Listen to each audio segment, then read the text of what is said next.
مرة في شاب من الشباب ذهب إلى أحد العلماء، شايف الناس عمالة تموت قدامه، خدت بالك؟ فذهب إلى أحد العلماء فقال له: يا شيخ، أين العمار؟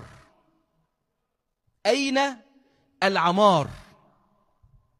فلم يرد عليه هذا الشيخ، إنما أخذه من يده وذهب به إلى المقابر وأوقفه في وسط المقابر في وسط الأموات وقال له: أنت كنت بتسألني عن إيه؟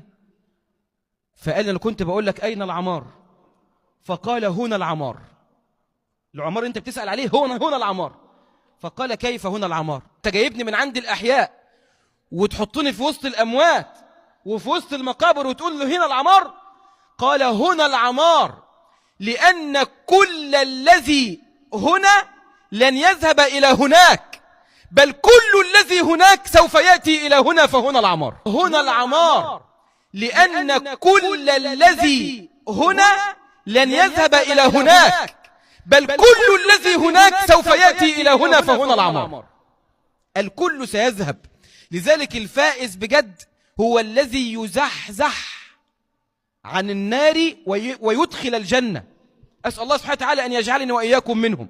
الله سبحانه وتعالى يقول: كل نفس ذائقة الموت وإنما توفون أجوركم يوم القيامة، فمن زحزح عن النار وأدخل الجنة فقد فاز.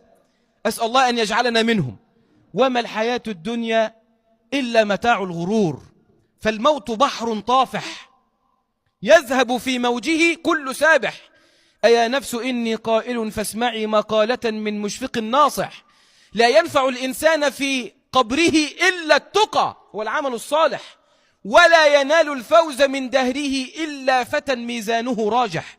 النبي صلى الله عليه وسلم روي عنه أنه كان يقول لقريش: والله لتموتن كما تنامون ولتبعثن كما تستيقظون ثم لتسألن عما كنتم تعملون. شوف الحديث الجميل: لموضع صوت أحدكم في الجنة خير من الدنيا وما فيها.